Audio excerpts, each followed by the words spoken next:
so much. I'm going to spend time talking about influencing behavior, as this concept has become increasingly important. As we know, consumers today interact with brands in a series of moments. So when we only have a matter of seconds to make some sort of meaningful impact, brands will have to start shifting from what they want to say to understanding the needs and desires of consumers in these key moments. So as we think about creating relevancy and getting to more of a one-to-one message, we have to understand decision-making. And consumer psychologists have been telling us for a number of years that decision-making is mostly unconscious. So Daniel Kahneman and Jerry Zeltman, for example, have identified that consumers actually make decisions in two ways. And most of the decisions are unconscious, almost 95%. But marketers continue to focus on the functional.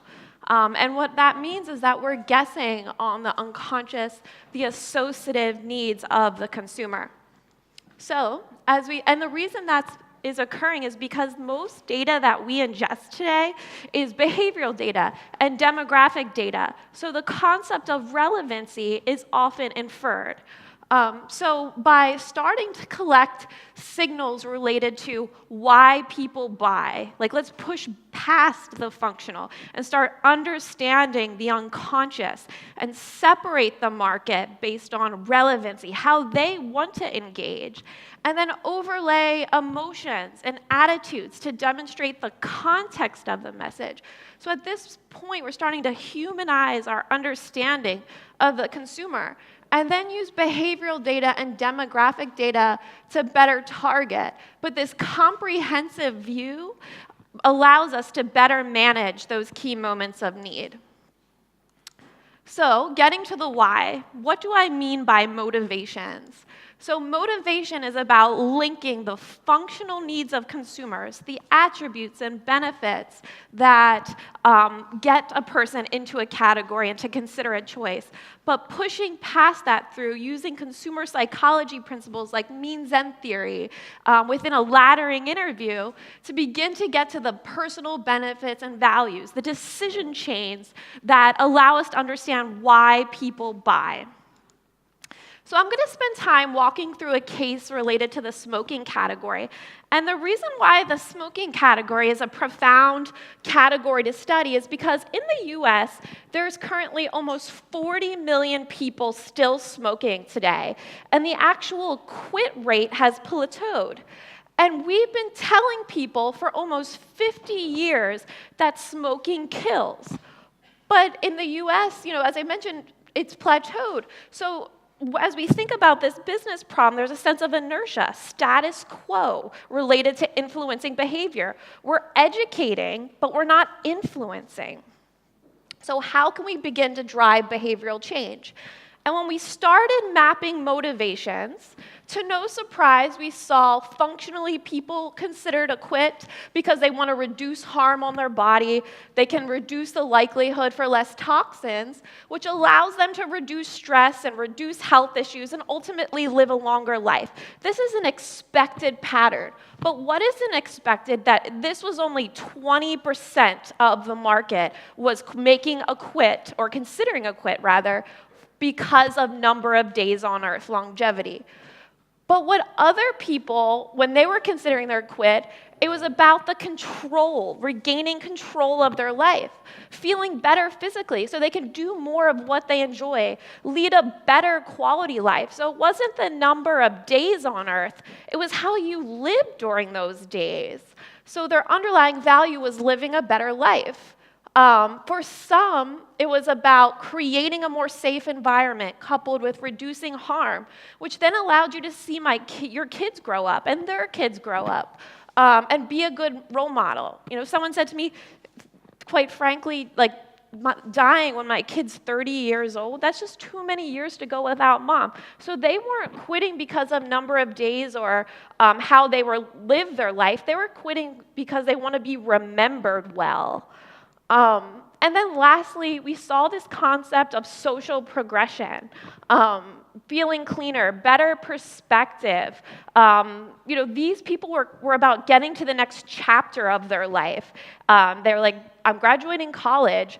I don't want my wife to divorce me. I'm coughing all night, or so-and-so won't move in with me because, they don't want to live with a smoker. So it was about getting to that next chapter. And naturally, given they were tended to skew a bit younger, they also cared about budget and just they can't spend that much money on smoking.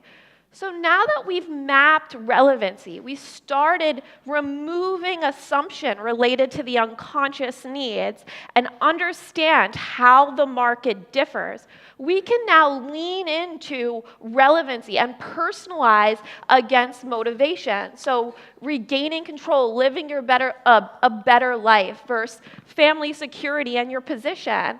So the business problem motivations solves for is creating relevancy.